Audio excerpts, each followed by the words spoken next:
if I may, Chancellor, with the comments that were made by the Chief Secretary and repeated by you last week about comparing welfare recipients and children's pocket money. And I wonder if on reflection you think that was a wise comparison to make. Well, it's a pleasure to be here at your Select Committee today, Chair, and to members of the committee. The Chief Secretary to the Treasury has apologised for the clumsy language that he used.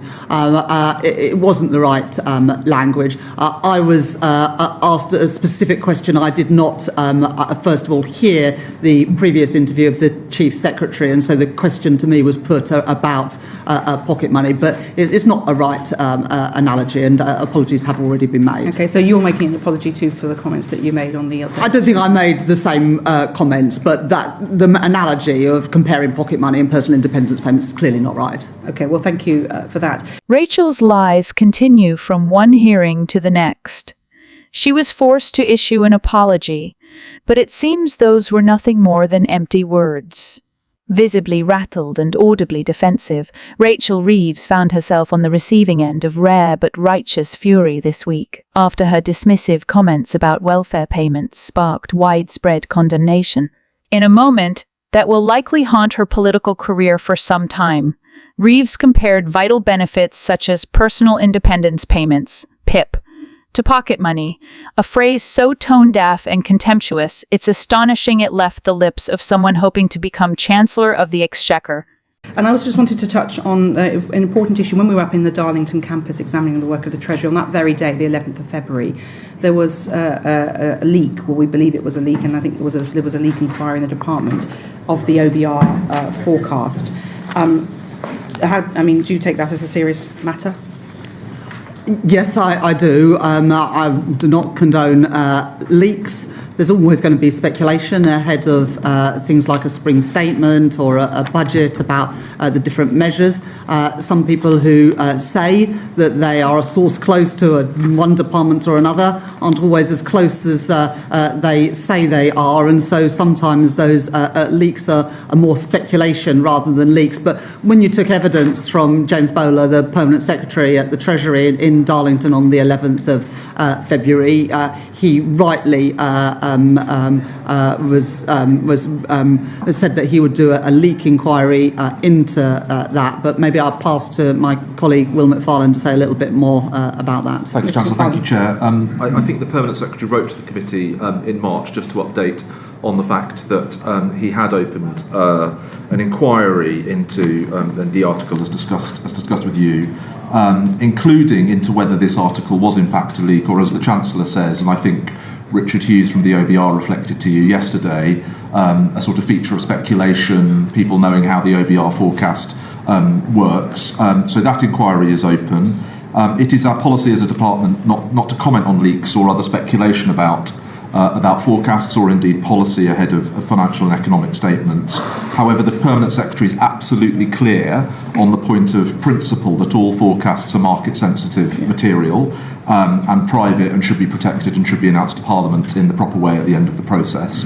And as a result, and I think as he confirmed to you in writing, Chair, we've revisited internally access to the forecast in line with our procedures, which are robust as you would expect, and our approach to security, and reminded all those involved, which is a large number for sort of complex events of these sorts, of their responsibilities to that information. Okay, and do you believe any civil servant was behind the leak?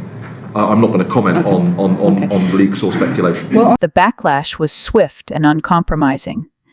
Disability rights campaigners, grassroots activists, and even some members within her own party were appalled by the sheer ignorance embedded in her remark. For millions of disabled people across the UK, PIP is not a luxury or a weekly allowance. It is a lifeline. To reduce it to the level of discretionary spending money shows not only a dangerous misunderstanding of the benefits system, but a deeply callous view of those who rely on it. But the most shocking element of Reeves' response wasn't her initial comment. It was her reaction when challenged. Far from showing remorse or taking the opportunity to clarify her position, Reeves doubled down, retreating into policy jargon and tired political tropes about getting people back into work. The fury she displayed was not the righteous anger of someone misrepresented, but the cold rage of a politician unused to being held accountable. This wasn't just a pure blunder. It was a revealing moment. For all the Labour leadership's attempts to paint themselves as the grown-up alternative to the chaos of the Conservatives, incidents like this expose a deep rot at the heart of the party's approach to welfare. A refusal to speak plainly about poverty, a fixation on economic productivity over human dignity, and a complete disconnect from the lived experiences of Britain's most vulnerable citizens. Rachel Reeves may have intended to make a point about fiscal responsibility, but what she delivered instead was a masterclass in political cruelty. She didn't just fumble a talking point. She exposed a worldview that treats the poor and disabled as an afterthought, if not a burden.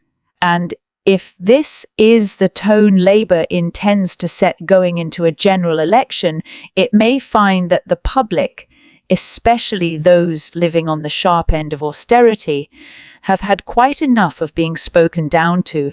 Ben, I saw a fascinating tweet you put out earlier on. You believe that Donald Trump did the right thing by putting the boot into Brussels. Tell us why. Well, I think it's a terrific opportunity for the United Kingdom, apart from anything else.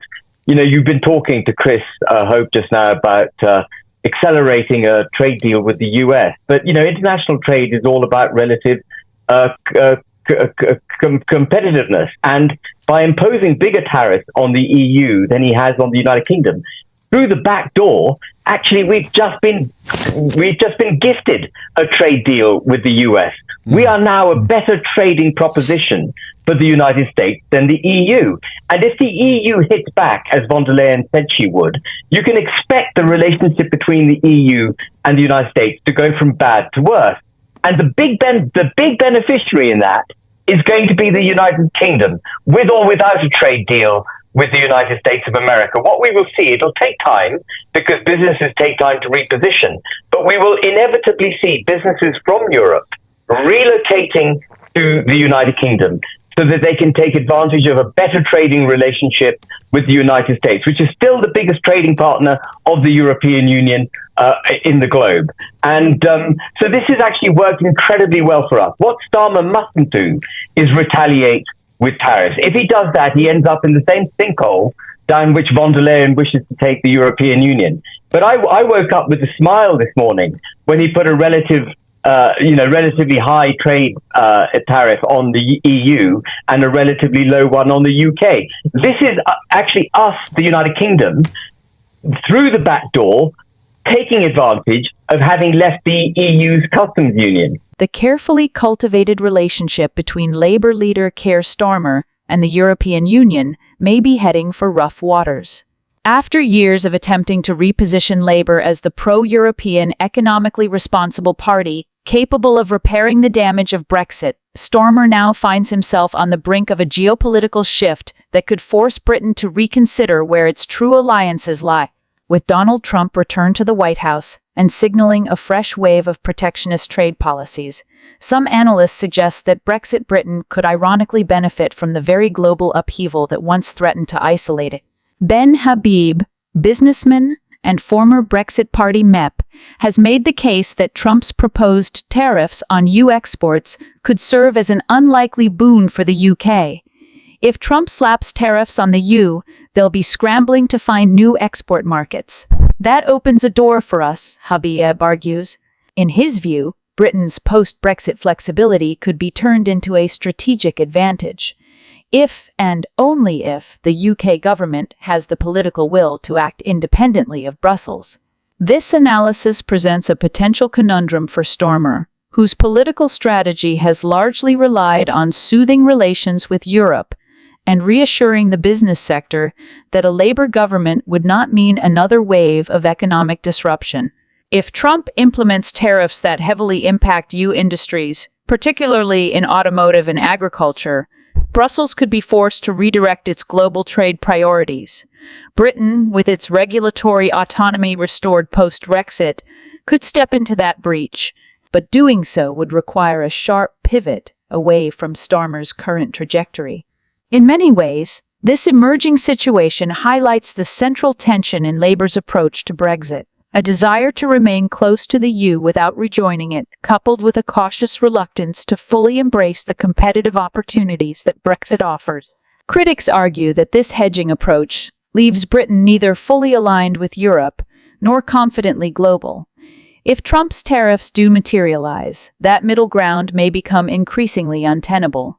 Habib's argument taps into a broader sentiment within Eurosceptic circles that the UK has yet to capitalize on its independence. With European economies potentially hamstrung by a second Trump term, Britain may find itself in a rare moment of leverage, provided it is willing to act decisively. Whether Labour has the appetite for such a shift remains to be seen. As ever in global politics, timing is everything. The question now is whether the UK will seize the opportunity to reassert itself as a nimble sovereign trading power, or remain anchored to a European project that may soon be facing its own moment of reckoning. Thanks for watching. Don't forget to drop a comment below, hit that like button, and subscribe for more. If you want to keep the conversation going, join the Telegram. Links in the description.